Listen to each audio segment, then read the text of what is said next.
নাবালিকাকে অপহরণের অভিযোগে গ্রেপ্তার যুবকের 7 দিনের পুলিশি হেফাজত দিল দিনহাট আদালত।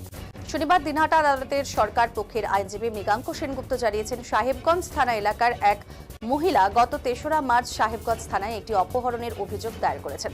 অভিযোগ, গত 2রা মার্চ রাতে তার নাবালিকা কন্যা বাড়ি থেকে নিখোঁজ হয়ে যায়। পরে জানতে পারেন তার নাবালিকা কন্যাকে দিঘলটারি এলাকার বেশ কয়েকজন অপহরণ করে নিয়ে যায়। অভিযোগের ভিত্তিতে সাহেবগঞ্জ থানার পুলিশ তদন্তে নেমে গতকাল রাতে দিঘলটারি এলাকার নগর বর্মন ওরফে উজ্জ্বল বর্মন নামের এক যুবককে গ্রেপ্তার করে।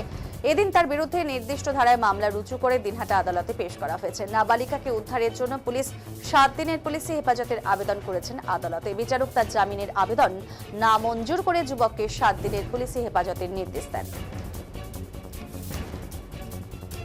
3/3/2026 তারিখে সাহেবগঞ্জ থানার এলাকার একজন মহিলা সে একটি এজাহার করে, বলে যে গত 2/3/2026 তারিখ অনুমান সন্ধ্যা 7:30 নাগাদ তার কন্যা, নাবালিকা কন্যা, সে বাথরুম যাওয়ার নাম করে বাইরে যায়। পরবর্তীতে অনেক খোঁজাখুঁজি করেও তাকে পাওয়া যায়নি। পরবর্তীতে এই অভিযোগকারিণী জানতে পারে যে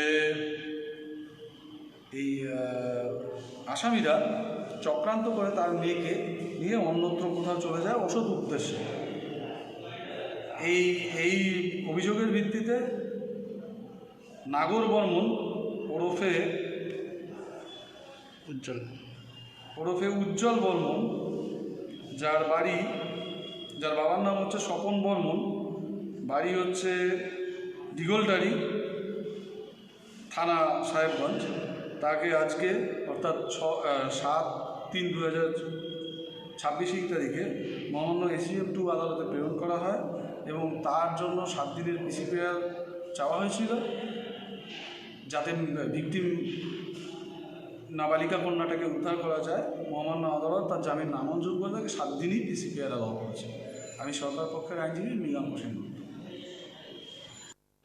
গত 3/3/2026 তারিখে সাহেবগঞ্জ থানার এলাকার একজন মহিলা সে একটি এজাহার করে, বলে যে গত 2/3/2026 তারিখ